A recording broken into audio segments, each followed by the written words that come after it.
அனைவருக்கும் வணக்கம். நான் சோதரர் தமிழரசன் பேசுகிறேன். இந்த சேனல் ஃபஸ்ட் டைம் பார்க்குறவங்களா இருந்தீங்கன்னா சப்ஸ்கிரைப் பண்ணிக்கோங்க, பெல் பட்டனை கிளிக் பண்ணிக்கோங்க, ஆளுங்கிற ஆப்ஷன் இருக்கும் அதையும் சூஸ் பண்ணிக்கோங்க. அப்போ தான் நாங்கள் போடுற பதிவுகள் எல்லாமே உங்களை வந்து சேரும். இன்றைக்கி நம்ம இந்த பதிவில் பார்க்க போகிற தலைப்பு நட்சத்திர பலன்கள். நட்சத்திர பலன்கள் பற்றி தான் இந்த பதிவில் நம்ம பார்க்க போகிறோம். அந்த வரிசையில் வந்து பார்த்திங்கன்னா போராட நட்சத்திரத்தை பற்றி பார்க்க போகிறோம். போராட நட்சத்திரம் வந்து பார்த்திங்கன்னா தனுசு ராசியில் மட்டும்தான் இருக்கும். ஒரு சில நட்சத்திரம் வந்து பாருங்கள் 2 ராசிக்கு வரும். ஒரே நட்சத்திரம் தான், ஆனால் 2 ராசிக்காரங்களாக இருப்பாங்க. நிறைய பேர் இருப்பாங்க அந்த மாதிரி. ஆனால் போராட நட்சத்திரம் வந்து பார்த்திங்கன்னா தனுசு ராசிக்கு மட்டும்தான். தனுசு ராசி போராட நட்சத்திரம் தனுசு ராசியில் மட்டும்தான் இருக்கும். ஏன்னா அது உடைபடாத நட்சத்திரம். போராடம் 1, 2, 3, 4 பாதங்கள் உள்ளடக்கிய ராசி தனுசு ராசி. இது உடைபடாத நட்சத்திரம். இது சுக்கிரனுடைய நட்சத்திரம். போராட நட்சத்திரத்துக்கு அதிபதி யாருன்னு பார்த்தீங்கன்னா சுக்கிரன். பொதுவாகவே போராட நட்சத்திரக்காரங்களோட கேரக்டர் எப்படின்னு பார்த்துடலாம் நம்ம. சரிங்களா? போராட நட்சத்திரக்காரங்க கேரக்டர் எப்படி இருக்கும், நீங்கள் வணங்க வேண்டிய தெய்வ வழிபாடு என்ன, தெய்வத்தை வழிபட்டால் நல்லது, அதே மாதிரி உங்களுக்கு நடக்கக்கூடிய தசாபுத்தி என்ன பிளானட்டோட இம்பேக்டில் இருப்பீங்க, எல்லாமே இந்த வீடியோவில் நம்ம பார்த்துடலாம். போராட நட்சத்திரத்தோட கேரக்டர் எப்படின்னு பார்த்தீங்கன்னா சுக்கிரனுடைய நட்சத்திரங்க. அந்த சுக்கிரனுடைய நட்சத்திரத்தில் பிறந்தவங்களுக்கு அத்தனை பேத்துக்கு அந்த குணம் இருக்கும். கலகலன்னு இருப்பீங்க. நிறைய போராட நட்சத்திரக்காரங்க பாருங்க சிரிச்ச முகமாக இருப்பீங்க. அடுத்தவங்களுக்கு உங்களை பார்த்தாலே அடுத்தவங்களுக்கு பிடிக்குங்க. அடுத்தவங்களை ஈஸியாக அந்த கவரக்கூடிய அந்த தோற்றம் கொண்டவங்களாக தான் இருப்பீங்க போராட நட்சத்திரக்காரங்க. நல்ல பேச்சு திறமை, நல்ல ஒரு அறிவாற்றல், நல்ல ஒரு வசீகர சக்தி உங்களுக்கு அதிகமாக இருக்கும். போராட நட்சத்திரம்னாலே ஒரு நல்ல ஒரு நட்சத்திரம். சுக்கிரனுடைய நட்சத்திரம். ரொம்ப ரொம்ப நல்லவங்களாக இருப்பீங்க. அதான் ரொம்ப முக்கியம். ஏமாளியாக இருப்பீங்க. உதவி செய்கிறதுல ஒரு நம்பர் 1 ஆளாக இருப்பீங்க. இல்லாதவங்களுக்கு கொடுத்து உதவி செய்வீங்க. அந்த மனிதாபிமானம், அந்த இறக்க குணம் உங்கள்கிட்ட அதிகமாக இருக்கும். மனசாட்சிப்படி நடப்பீங்க. கரெக்டாக நடப்பீங்க. மனசாட்சிப்படி நடப்பீங்க. எல்லாத்தையும் வளைஞ்சு நெளிஞ்சு போயிடுவீங்க. யாரையும் அவ்வளோ சீக்கிரம் பகைச்சிக்க மாட்டீங்க. உங்களை தான் அடுத்தவங்க வந்து யூஸ் பண்ணிக்குவாங்களே தவிர நீங்கள் வந்து அடுத்தவங்களுக்கு நல்லா இருக்கணும், உதவி செய்யணும் தான் நினைப்பீங்க. அந்த நட்சத்திரத்துக்குண்டான குணமே அதுதான்.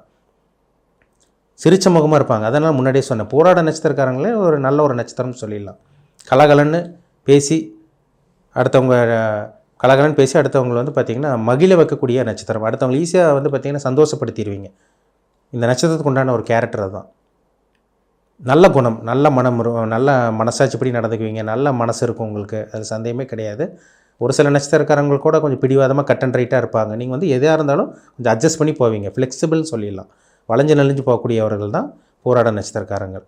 இப்போ உங்கள் நட்சத்திரத்துக்கு வந்து பார்த்திங்கன்னா பிறக்கும் போதே சுக்கிரதசை தான் பிறக்கும். சுக்கிரதசை தான் பிறப்பீங்க நீங்கள். சுக்கிரதசையில் பிறந்ததில் சுக்கிரதசை இருந்து ஒரு சில பேர் சுக்கிரதசை பிறக்கும் போது இருந்து வந்து பார்த்திங்கன்னா அவங்க அப்பா அம்மா நல்லா உங்களுக்கு கவனிச்சிருந்துருப்பாங்க. சுக்கிரன் நல்லா இருந்துச்சுன்னா நல்ல ஒரு பிறந்து நல்ல ஒரு லைஃப் அனுபவிச்சுட்டு இருந்திருப்பீங்க. அது சுக்கிரன் வந்து எத்தனை வருஷ தசை, 10 வருஷத்தில் தசை நடத்துதா, 20 வருஷத்தில் நடத்துதா, இல்லை 19 வருஷமா, 18 வருஷமா, அதை நம்ம பார்த்தா தான் நம்ம சொல்ல முடியும். நட்சத்திர பாதம் முக்கியம். ஏன்னா 1ஆம் பாதத்தில் பிறந்தீங்களா, இல்லை 2, 3, 4ஆம் பாதத்தில் பிறந்தீங்களா. ஒரு சில பேர் கடைசி பாதத்தில் பிறந்திருப்பாங்க. சுக்கிரதசை ரொம்ப கம்மியாக தான் இருக்கும்.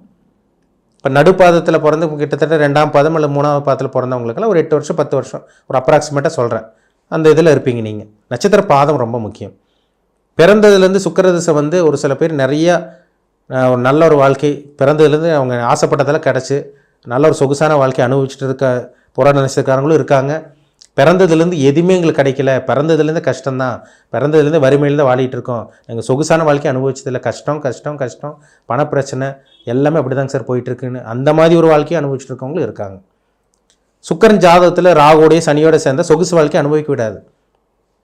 சுக்கிரன் குருவோட தொடர்பு அல்லது நல்ல ஸ்தானத்திலிருந்து உங்களுக்கு வளர்பிறை சந்திரனோட தொடர்பு, நல்ல வீட்டிலிருந்து சுபகிரகத்தோட வீட்டில் இருந்தால் சொகுசு வாழ்க்கை பிறந்ததுலேருந்து அனுபவிப்பாங்க.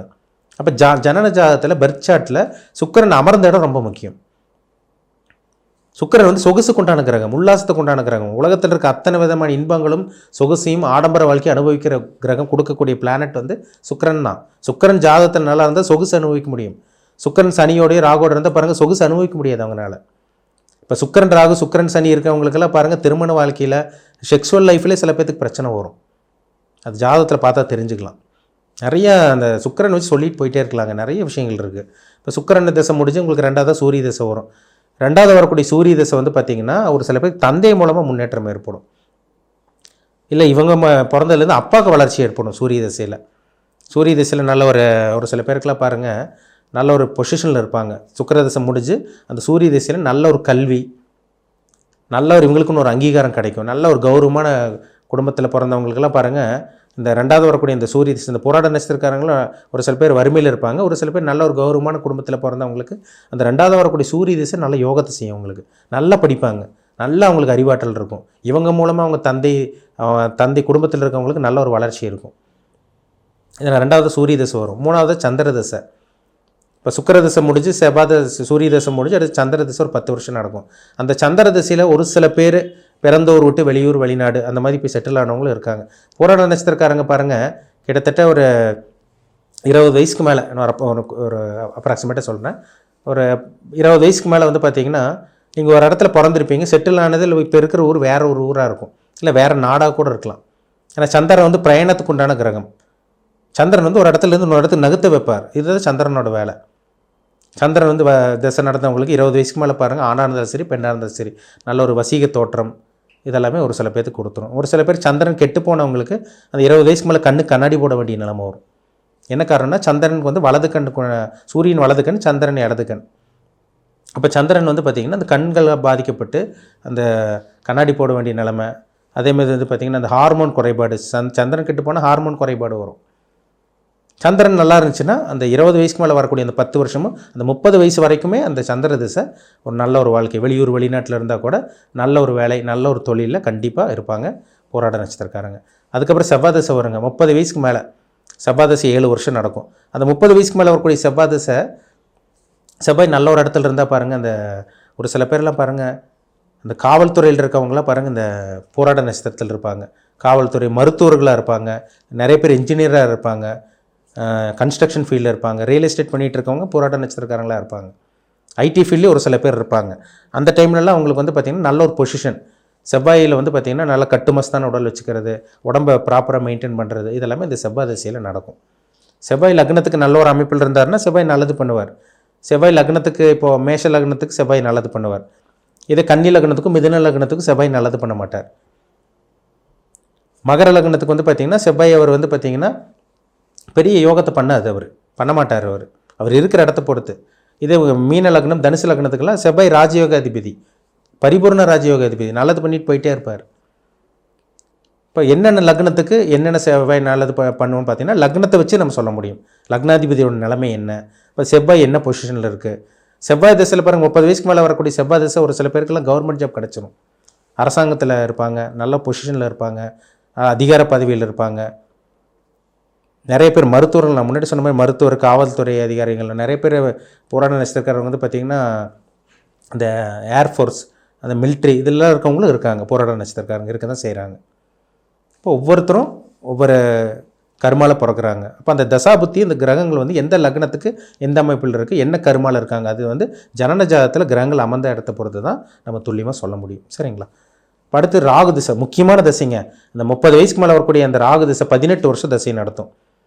அந்த ராகு திசை வந்து அந்த ஒரு சில பேர் 35-40 வயசுக்கு மேலே தான் பாருங்கள் இந்த போராட்ட நட்சத்திரக்காரங்க ஒரு நல்ல ஒரு வாழ்க்கையை வாழ்வாங்க. ஒரு சில பேர் 35-40 வயசுக்கு மேலே லைஃப் மாறும், கம்ப்ளீட்டாக மாறும். என்ன காரணம்னா அந்த ராகு வந்து 18 வருஷம் திசையை நடத்தும். ஒன்றுமே இல்லாமல் இருப்பாங்க, திடீர்னு பார்த்திங்கன்னா பெரும் பணத்துக்கு அதிபதியாக இருப்பாங்க. கோடீஸ்வரங்கள்லாம் பாருங்கள், பெரிய பெரிய BMW ஆடி கார் வச்சுருக்கவங்க, 4-5 வீடு வச்சுருக்கவங்க பாருங்கள், அவங்களுக்கு ராகு திசை நடந்திருக்கும். 40 வயசுக்கு மேலே போராட்ட நட்சத்திரங்கள் கண்டிப்பாக ராகு திசை நடந்துகிட்ருக்கும். அந்த ராகு சனியோட சேர்ந்தால் ராகு திசை அவுட்டு, ராகு சுக்கிரனோட சேர்ந்தால் பெரும் பணத்துக்கு அதிபதி, கோடீஸ்வர வாழ்க்கை கண்டிப்பாக ராகு திசை கொடுக்கும். 35-37 இந்த நம்ம கிட்டத்தட்ட 54-55 வயசு வரைக்கும் ராகு திசை வரும். ஒரு சில பேருக்கு 50 வயசுக்குள்ளே முடியும், அது ஏற்றம் இறக்கமாக இருக்கும் நட்சத்திர பாதத்தை பொறுத்து. 50 வயசுக்கு மேலே வரக்கூடிய குரு திசை வந்து பார்த்திங்கன்னா இந்த கிட்டத்தட்ட 60-65 வயசு வரை, 65-66 வயசு வரைக்கும் குரு திசை நடக்கும். அந்த குரு திசை வந்து நல்ல ஒரு ஸ்தானத்தில் இருந்தால் கூட அந்த 40 வயசுலேருந்து அந்த அந்திம கால 40லேருந்து 70 வயசுக்கு மேலே வரைக்கும் நல்ல ஒரு வாழ்க்கையை வாழ்வாங்க. என்ன காரணம்? அடுத்தடுத்து வரக்கூடிய பெரிய திசைகள். குரு திசை நல்லா கிளிக் ஆக்கிரும். அடுத்து வரக்கூடிய சனி திசை நல்ல யோகத்தை செஞ்சிடும். ஆனால் அந்த பிளானட் வந்து ஜாதகத்தில் நல்ல ஒரு இடத்துல இருக்கணும். இப்போ குரு வந்து யார் குரு திசை நடக்கலான்னு பார்த்தீங்கன்னா மேஷ லக்னத்துக்கு குரு திசை நடக்கலாம், ரிஷப லக்னத்துக்கு குரு திசை வரவே கூடாது, அதேமாதிரி துலாம் லக்னத்துக்கு குரு திசை வரவே கூடாதுங்க. கடக சிம்ம லக்னத்துக்கு எல்லாம் குரு திசை அருமையாக வேலை செய்யும். மீன லக்னத்துக்கும் தனுசு லக்னத்துக்குலாம் குரு திசை எக்ஸலண்ட்டாக வேலை செய்யும். என்ன லக்னத்துக்கு குரு திசை வரக்கூடாது? ரிஷப லக்னத்துக்கும் துலாம் லக்னத்துக்கும் குரு திசை வந்தால் நடு ரோட்டு கொண்டு வந்து இழுத்துட்ரும். ரொம்ப முக்கியம், இந்த தசாபுத்தி ரொம்ப முக்கியம். சரிங்களா? இப்போ போராட நட்சத்திரக்காரங்களுக்கு ஒரு சில பேருக்கு அந்த 30, 35, 40 வயசுக்கு மேலே தான் ஒரு சில பேருக்கு அந்த வரக்கூடிய அந்த ராகு திசை ஒரு பெரும் பணத்துக்கு அதிபதியாக கோடீஸ்வரனாக மாற்றிடுது. ஒரு சில பேர் பிறந்ததுலேருந்து நல்லா இருப்பாங்க. அதுக்கு என்ன காரணம்னா அவங்க ஜனன ஜாதகத்தில் நடக்கக்கூடிய தசாபுத்தி வந்து அவங்களுக்கு சாதகமாக அமைஞ்சிரும். அதில் சந்தேகமே கிடையாது. அவங்க தான் ஒரு சில நல்ல விஷயங்கள்லாம் சில வாழ்க்கையில் பார்க்குறாங்க. ஏன்னா எவ்வளோ பேர் இருக்காங்க. ஒரு சில பேர் ரோட்டில் இருக்காங்க, ரோட்டில் படுத்துட்டு இருக்காங்க, கஷ்டப்படுறாங்க. ஒரு சில பேர் பிச்சை எடுத்துகிட்டு இருக்காங்க, காசு பணம் இல்லாமல் எவ்வளோ கஷ்டப்படுறாங்க. ஒரு சில பேர் பிறந்ததுலேருந்து கோடீஸ்வரனாக இருக்காங்க. ஒரு சில பேர் பிறந்ததுலேருந்து வியாதியோடு பிறக்கிறாங்க. ஒரு சில பேர் பிறந்ததுலேருந்தே ஆரோக்கியமாக இருக்காங்க. இப்போ வரைக்கும் ஒரு 40, 45 வயசு வரைக்கும் அவங்களுக்கு எந்த ஒரு வியாதி மருத்துவமனைக்கு அவ்வளோ சீக்கிரம் மேக்ஸிமம் போயிருக்க மாட்டாங்க. சின்ன சின்ன காய்ச்சல் தலைவலிக்கு தவிர பெரிய அளவுக்கு அங்கே அட்மிஷனே ஆயிருக்க மாட்டாங்க. என்ன காரணம்னா அவங்க ஜாதகத்தில் நல்ல தசாபுத்தி, அடுத்தடுத்து வரக்கூடிய தசாபுத்தி நல்லா இருக்கிறதுனால தான் அவங்க லைஃப் வந்து நல்லா இருக்குது. எல்லா மனிதர்களும் ஒரே மாதிரி கிடையாது. ஒவ்வொருத்தரும் ஒரு விதமாக பிறக்கிறாங்க. அது அவங்கவுங்க ஜாதகத்துக்கு தான், ஜாதகத்தை பொறுத்து அந்த கிரகங்கள் அவங்களை எப்படி ஆட்டி படைச்சிட்டு இருக்கு, கிரகங்களோட தாக்கம் என்ன, அதை வச்சு தாங்க நம்ம சொல்ல முடியும். ரொம்ப முக்கியம் தான். சரிங்களா? இப்படி தான் உங்கள் லைஃப் போகும். நான் சொன்ன கிரகங்களோட தசாபுத்தி இதை மீறி ஒரு மனுஷன் போக முடியாது. இதில் தான் அவங்க ஒவ்வொரு மனுஷனோட வாழ்க்கையும் இருக்குது. இதில் சூட்சமே இருக்குது. என்ன கிரகம் எங்கே உட்காந்துருக்கு, யாரோட சேர்ந்துருக்காங்க, யாரால் பார்க்கப்பட்டிருக்காங்க, அது ரொம்ப முக்கியம். சரிங்களா? முக்கியமாக சொல்லப்போனால் போராட நட்சத்திரக்காரங்களுக்கு நீங்கள் பிறக்கும்போது சுக்கிர திசை அது ரொம்ப முக்கியமான திசை. ஏன்னா இளம் வயதில் நீங்கள் எப்படி வளர்ந்தீங்க, எப்படி உங்கள் லைஃப் இருந்திருக்கும், அது வந்து பார்த்திங்கன்னா சுக்கிரன் நின்ற இடத்த பொறுத்து. கஷ்டப்பட்டீங்களா, நல்லா இருக்கீங்களா, அது ஜாதகத்தை வச்சு சொல்லிடலாம். சூரியன் சந்திரன் செவ்வாய் திசையெல்லாம் பார்த்திங்கன்னா முக்கியமான திசைகள். உங்களுக்கு அடுத்தடுத்து வரக்கூடிய சூரியன் சந்திரன் செவ்வாய் திசையில் முக்கியமான திசை.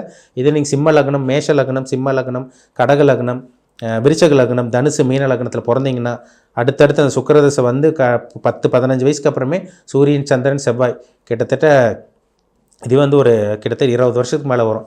இந்த திசைகள் உங்களுக்கு யோகத்தை செஞ்சிடும். நான் சொன்ன லக்னங்களுக்கு, அவயோக லக்னங்களுக்கு வந்து இந்த 3 திசையும் வேலை செய்யாது. மகரம் கும்ப லக்னத்துக்கெல்லாம் சூரியன் சந்திரன் செவ்வாய் திசையில் பெருசாக வேலை செய்கிறது கிடையாது. சரிங்களா? இப்போ தான் ரொம்ப முக்கியம். சரிங்களா? உங்கள் தனிப்பட்ட ஜாதகத்தில் என்ன தசாபுத்தி போகுதுன்னு பாருங்கள். ரொம்ப ரொம்ப முக்கியம். ஏன்னா எவ்வளவோ நல்லது பண்ணியிருப்பீங்க, எவ்வளோ உதவி பண்ணுறீங்க. நான் உங்களுக்கு வந்து பார்த்திங்கன்னா கெட்டதாக நடக்கும். போராட நட்சத்திரக்காரங்கள ஒரு ஏமாளி நட்சத்திரம். ஏன்னா தனுசு ராசியே ஒரு ஏமாளியானது தான். சிலதெல்லாம் விட்டு கொடுத்து அட்ஜஸ்ட் பண்ணி போயிடுவீங்க, மனசாட்சிப்படி நடப்பீங்க. சிலதெல்லாம் ஏற்றுக்க முடியாதுங்க. நெகட்டிவெல்லாம் கேட்டுட்டிங்கன்னா, நெகட்டிவெல்லாம் பார்த்தீங்கன்னா கெட்ட விஷயங்களை உங்களால் தாங்கிக்கவே முடியாது, கண் கலங்கிடுவீங்க. ஆனால் நீங்கள் அடுத்தவங்களை சந்தோஷப்படுத்துவீங்க. அதுதான் இந்த நட்சத்திரத்துக்கு உண்டான குணமே. நீங்கள் வணங்க வேண்டிய தெய்வம் என்னென்னு பார்த்தீங்கன்னா, உங்கள் ராசி அதிபதி குரு, உங்கள் நட்சத்திர அதிபதி சுக்கிரன். போராட நட்சத்திரக்காரங்களுக்கு வந்து பார்த்திங்கன்னா நீங்கள் சுக்கிரனோட நட்சத்திரமாக இருக்கிறனால நீங்கள் வந்து வணங்க வேண்டிய தெய்வம் வந்து பார்த்திங்கன்னா நீங்கள் மகாலட்சுமி வழிபாடு ரெகுலராக ஃபாலோ பண்ணிக்கிங்க. வருஷத்துக்கு ஒரு தடவை ஸ்ரீரங்கம் கோயில், ஸ்ரீரங்கநாதன் மற்றும் தாயாரை வழிபடுறது ஒரு நல்ல பலன் கொடுக்கும். ஸ்ரீரங்க கோயிலுக்கு போய் வருஷத்துக்கு ஒரு தடவை ஸ்ரீரங்க கோயிலுக்கு போங்க. அதேமாதிரி கஞ்சனூர் கும்பகோணம் பக்கத்தில் இருக்குது சுக்கிரனுடைய ஸ்தலம். கஞ்சனூர் கோயில் கும்பகோணம் பக்கத்தில் இருக்குது. அதுவும் வருஷத்துக்கு ஒரு தடவை வழிபடுறது உங்களுக்கு நல்ல பலன் கொடுக்கும். மகாலட்சுமி வழிபாடு வருஷத்துக்கு ஒரு தடவை, ஸ்ரீரங்க வழிபாடும் அதே மாதிரி கஞ்சனூர் கோயில் வழிபாடும் பண்ணுறது உங்களுக்கு நல்ல பலனை கொடுக்குங்கிறதுல சந்தேகமே கிடையாது. ரெகுலராக ஃபாலோ பண்ணிக்கோங்க. உங்கள் தனிப்பட்ட ஜாதகம் பர்சனல் ஹாரஸ் பார்க்க விருப்பப்பட்டிங்கன்னா கீழே இருக்க வாட்ஸ்அப் நம்பருக்கு உங்கள் ஜாதகத்தை அனுப்பிச்சுடுங்க, அப்பாயின்மெண்ட் வாங்கிக்கிங்க. உங்கள் தனிப்பட்ட ஜாதகத்தை பார்த்து நம்ம தெளிவாக துல்லியமாக தெரிஞ்சுக்கலாம். மீண்டும் அடுத்த பதிவில் சந்திக்கும் வரை உங்களிடமிருந்து விடைபெறுவது உங்கள் ஜோதிடர் தமிழரசன். இந்த சேனல் பிடிச்சிருந்தால் உங்கள் நண்பருக்கும் உறவினருக்கும் ஷேர் பண்ணுங்கள், லைக் பண்ணுங்கள், சப்ஸ்கிரைப் பண்ணுங்கள், பெல் பட்டனை கிளிக் பண்ணிக்கோங்க. ஆளுங்கிற ஆப்ஷன் இருக்கும், அதையும் செலக்ட் பண்ணிக்கோங்க. அப்போ தான் நாங்கள் போடுற வீடியோஸ் எல்லாமே உங்களுக்கு நோட்டிஃபிகேஷனாக வரும். நன்றி, வணக்கம்.